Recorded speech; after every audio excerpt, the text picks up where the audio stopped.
இந்த நாய்க்குட்டி ரொம்ப அழகா இருக்குல்ல. இந்த அழகுக்கு பின்னாடி மனுஷனை கொல்லக்கூடிய இன்னமும் மருந்தே கண்டுபிடிக்கப்படாத ஒரு வைரஸ் இருக்கு. அதான் ரேபிஸ். இந்த ரேபிஸ் வைரஸ் எல்லா பாலூட்டிட்ட இருந்துமே மனுஷனுக்கு பரவும். ஆனா 99% நாய்கிட்ட இருந்து தான் பரவுது. மதுரையில ஒருத்தங்களுக்கு 4 மாசத்துக்கு முன்னாடி பூனை கடிச்சிருக்கு. அவங்க ரேபிஸ் தடுப்பூசி போடாததால 2 நாள் முன்னாடி ரேபிஸ் வந்து இறந்துட்டாங்க. இந்த ரேபிஸ் வைரஸை நாம தடுப்பூசி மூலம் 100% கண்ட்ரோல் பண்ண முடியும். ஆனா தடுப்பூசி போடாம விட்டா இப்படிதான் ஆகும். இதுக்கு பேரு ஹைட்ரோபோபியா. தண்ணியை பார்த்தாலே பயப்படுவாங்க. இது ரேபிஸ்கான ஒரு சிம்டம்ஸ். இந்த சிம்டம்ஸ் வந்துட்டா எந்த மருந்தாலையும் நம்மளை காப்பாற்ற முடியாது. 100% சாவு உறுதி. ஒரு வெறி நாய் நம்மளை கடிச்ச உடனே ரேபிஸ் பரவாது. இந்த ரேபிஸ் வைரஸ் ரொம்ப பொறுமையா தான் நம்ம மூளையை நோக்கி டிராவல் ஆகும். இப்போ ஒரு நாய் நம்ம கால்ல கடிச்சிட்டா கால்ல இருந்து வைரஸ் மூளைக்கு போறதுக்கு 6 மாசம் கூட ஆகலாம். இந்த 6 மாசம் வரைக்கும் நம்ம உடம்புல எந்த சேஞ்சுமே நடக்காது. எப்போ இந்த வைரஸ் நம்ம மூளையை ரீச் ஆகி அட்டாக் பண்ணுதோ அதுக்கப்புறம் தான் இந்த சிம்டம்ஸ் எல்லாம் நமக்கு வரும். ஒன்ஸ் இந்த சிம்டம்ஸ் வந்துட்டா எந்த ஒரு தடுப்பூசியோ இல்ல எந்த ஒரு மருந்தோ வேலை செய்யாது. 10 நாள்ல இறந்துருவாங்க. அதனால என்னை ஒரு நாய் 1 மாசத்துக்கு முன்னாடி தான் கடிச்சது, நான் நல்லா தான் இருக்கேன்னு அசால்ட்டா இருக்காதீங்க. உடனே போய் தடுப்பூசி போட்டுக்கோங்க. தடுப்பூசியை பொறுத்தவரை படத்துல வர்ற மாதிரி தொப்புளை சுத்தி 40 ஊசி எல்லாம் போட மாட்டாங்க. நம்ம ஷோல்டர்ல 4 ஊசி தான் போடுவாங்க.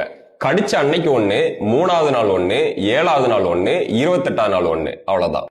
யாரெல்லாம் இந்த ஊசியை போடணுங்கிறத வேர்ல்ட் ஹெல்த் ஆர்கனைசேஷன் 3 கேட்டகரியா பிரிச்சிருக்காங்க. கேட்டகரி 1, இப்போ ஒரு ரேபிஸ் நாய் உங்களை நக்கிருச்சு, ஆனா அந்த இடத்துல உங்களுக்கு புண்ணோ இல்ல வெட்டுக்காயமோ இல்லைன்னா அதான் கேட்டகரி 1. இதுக்கு எந்த ஊசியும் போட தேவையில்லை, நல்லா சோப் போட்டு வாஷ் பண்ணாலே போதும். கேட்டகரி 2, நாய் உங்களை பிரண்டினாலோ இல்ல நாய் நக்கின இடத்துல உங்களுக்கு ஆல்ரெடி ஒரு புண்ணு இருந்தாலோ இதான் கேட்டகரி 2. இதுக்கு 4 தடுப்பூசி போடணும். கேட்டகரி 3, நாய் உங்களை கடிச்சு ரத்தம் வந்தா இதான் கேட்டகரி 3. இதுக்கு 4 தடுப்பூசி கூடவே இம்யூனோகுளோபுலின் சேர்த்து போடணும். இம்யூனோகுளோபுலின்ங்கிறது என்னன்னா, இப்போ நம்ம தடுப்பூசி போட்டா அந்த தடுப்பூசியில இருந்து எதிர்ப்பு சக்தியை உண்டு பண்ணவே நம்ம உடம்புக்கு 2 வாரம் ஆகும்.